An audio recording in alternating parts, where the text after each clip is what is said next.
I'm 34F, breaking up with my boyfriend, 34 male, because of a prenup. I've been with my boyfriend for about 2 years. Everything is going well and we love each other. We've been discussing marriage, and he mentioned he would not marry me without a prenup. We discussed this in detail, and I did not like what he proposed. His family owns a lot of property, land, and has lots of savings. After marriage, he wants me to move into one of the houses his parents own. I told him I am uncomfortable building a life and a family in a house I have no ownership in, and he didn't understand. I told him I'd prefer to rent a place together, or we can live temporarily in one of his parents' houses and look at property together, but he refused. He said he liked the houses his parents and he already owned. He said he would not buy other property. He said he would not sell any of his property to buy one with me.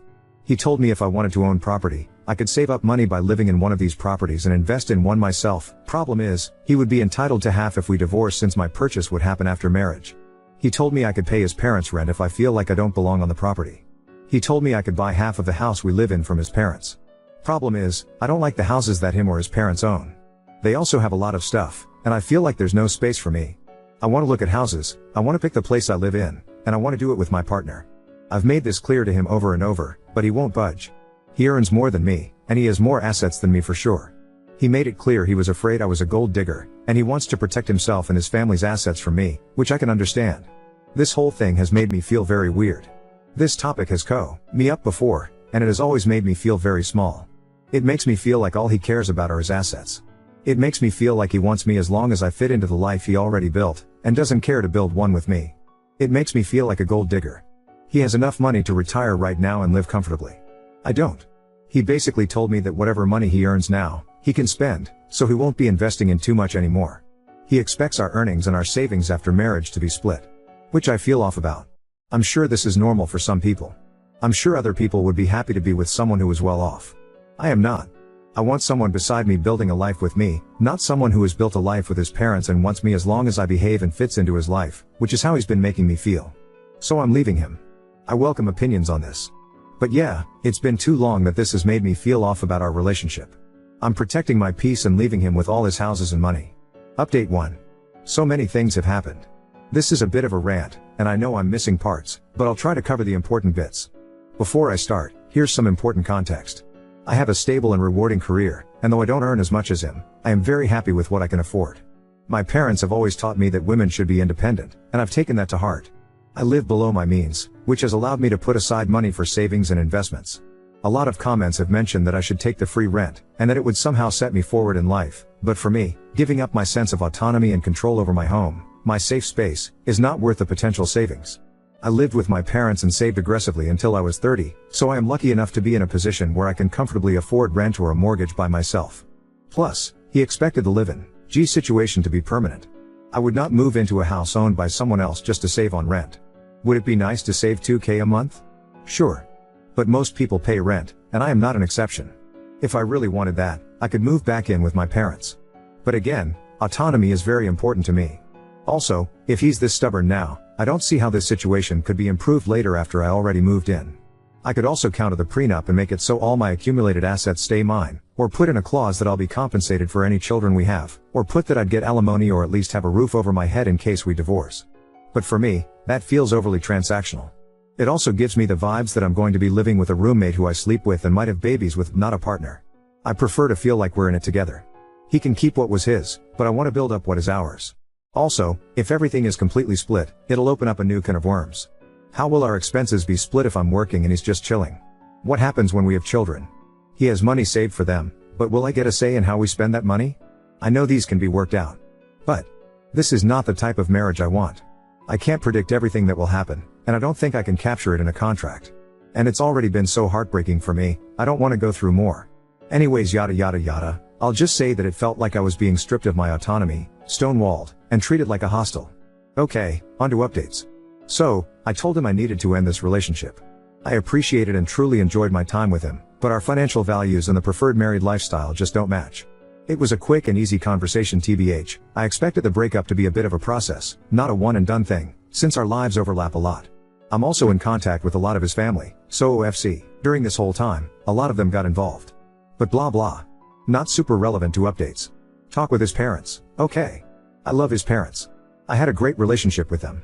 I would go over to their house, we would have food, chat, watch TV, sometimes I would go to the parties they host without my ex if he was busy. A few days after my talk with my ex, I went over to say goodbye. I didn't know if the prenup was family enforced or not, so I kept it very general and mainly focused on how the situation made me feel and what I was looking for in a relationship. His parents were shocked Pikachu face when I told them why I was leaving. I'm going to bullet point the rest. His parents really want grandbabies. However, ex's younger brother and Sil do not want kids. They were so happy when I came into their lives and she found out I wanted kids. His parents had created their wealth together, with his dad being the major breadwinner for most of the relationship. His mom was shocked at what he was offering me, saying these aren't the values he was raised with. She had been effectively retired since almost 15 years ago, and she said ex's dad never made her feel uncomfortable because of the difference in earning potential. They told me that they built their assets for themselves and their children. They said that includes whoever their children decided to share their lives with. They have many properties. However, they also have enough investments that they can live off of those.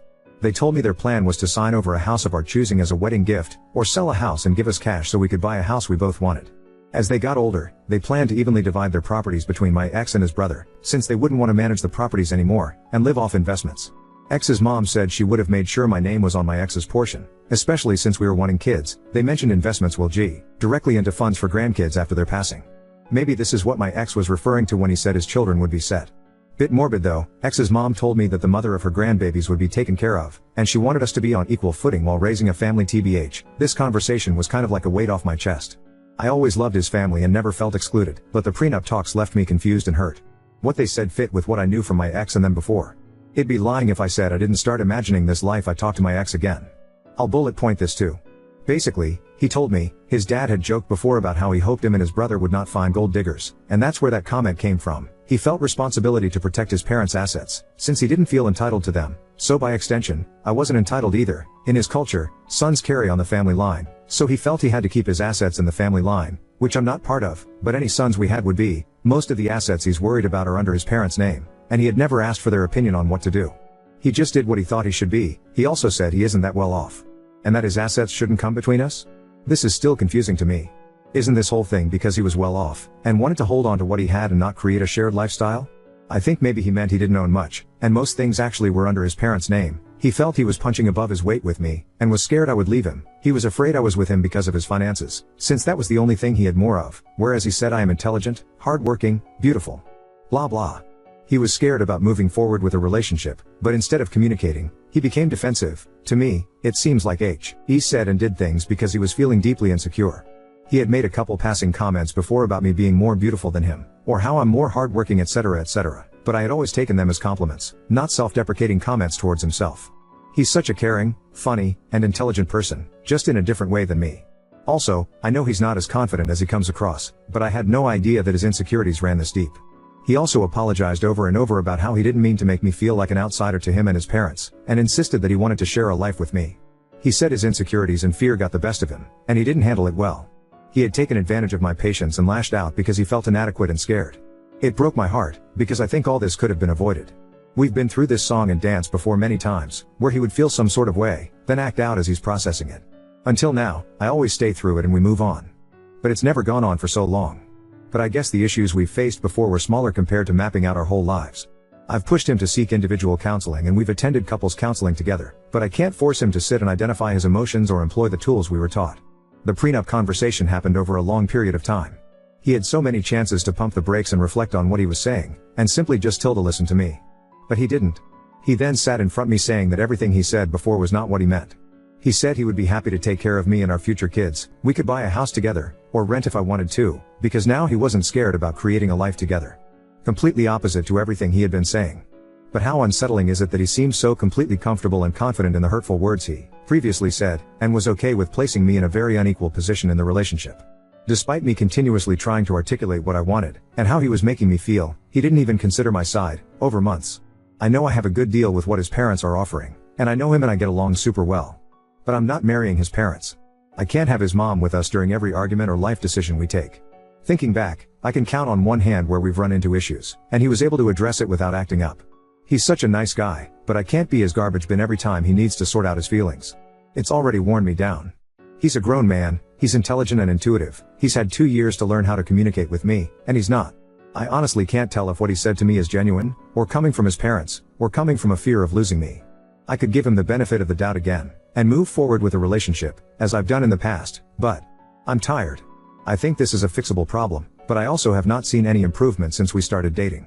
If anything, this prolonged experience has made me feel it's gotten worse. I will not make the mistake of investing in a man because of what he could be, instead of who he is.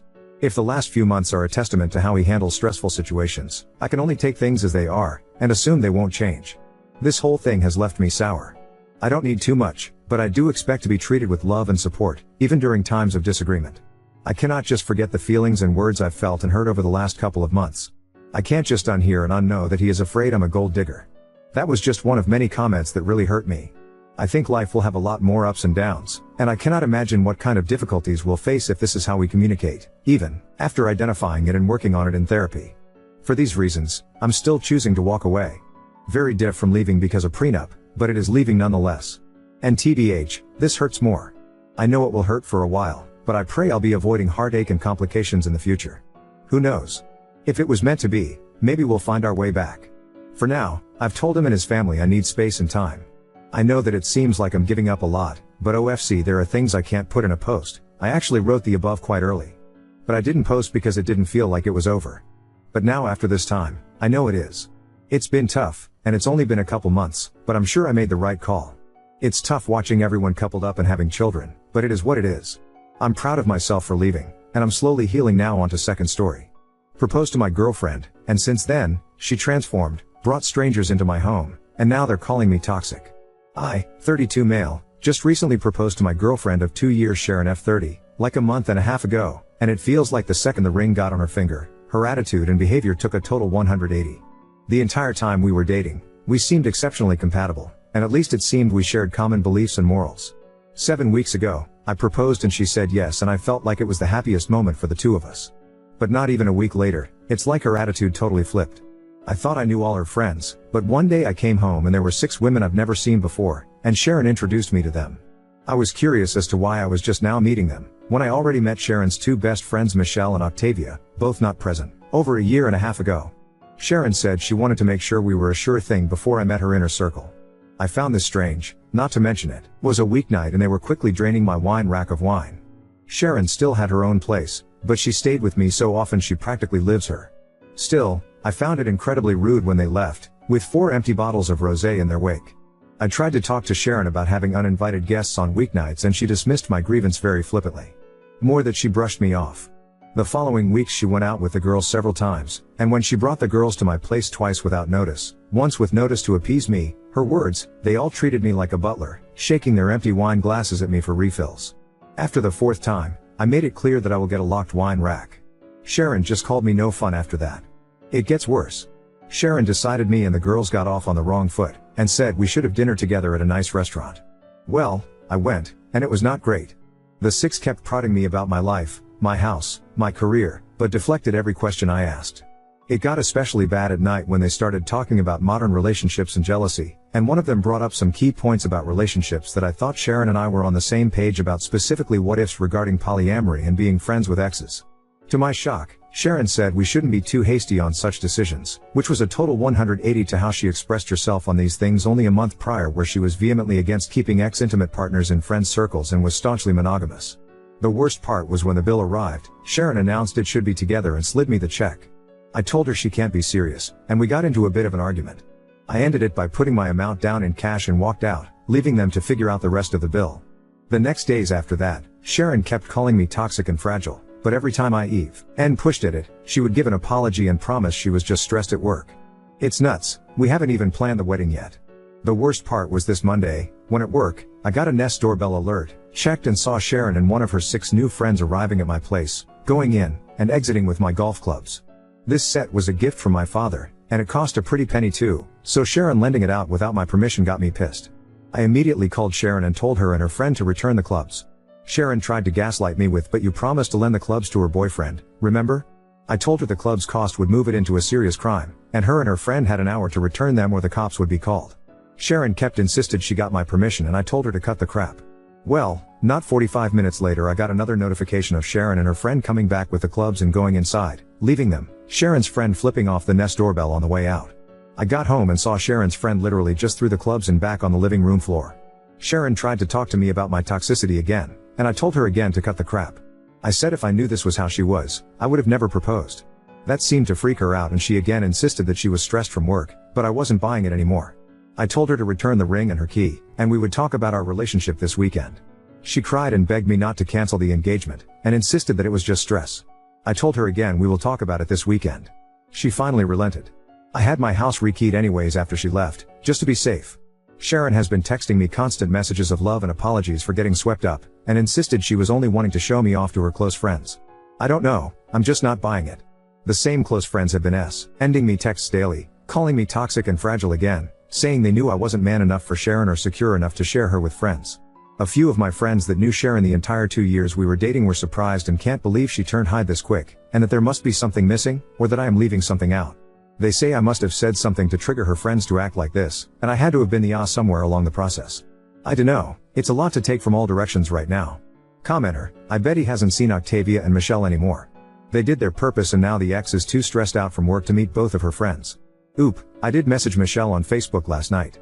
I asked her about the 6, and she told me that her, Octavia, and Sharon are cousins and grew up together. Michelle said that she didn't really care for the 6, but didn't say much else.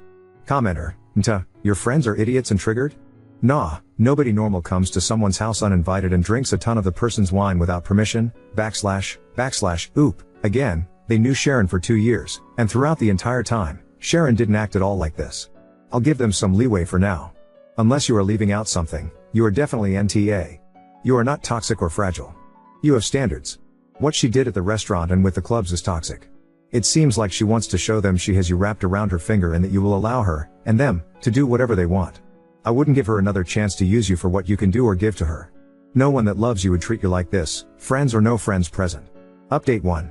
Sharon's been gone now for an hour. Breakup is official, I have the ring back. I did talk to Michelle via Facebook and Michelle said her and Octavia were cousins of Sharon, and Michelle also said she knew the 6 and didn't care for them. Michelle didn't say much more than that. I did meet Sharon's parents, and they both seemed to like me, and the topic of Michelle and Octavia never came up around them. None of our finances were intermingled yet, but it was planned for later this month, which won't happen. I invited 3 of our mutual friends, Casey, John, and Mike, to be here when Sharon got here. Sharon showed up and was surprised to see we had company. I said they were here for both of our sakes. Sharon wanted to phone 3 of the 6 to come over to even things out and I refused, and I used the club theft as a reason.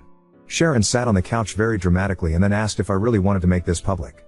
I outright asked why she changed so much after the engagement, and why she hid the existence of the 6. Sharon then went in again about how she insulates her inner circle until a partner is vetted.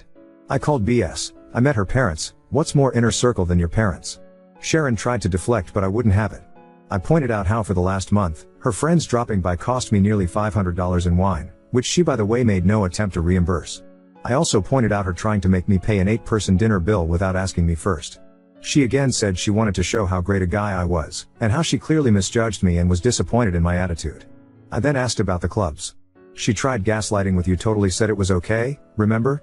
And I kept saying bullshit. Mike piped in, he knew the clubs were a gift from my dad and I was highly protective of them.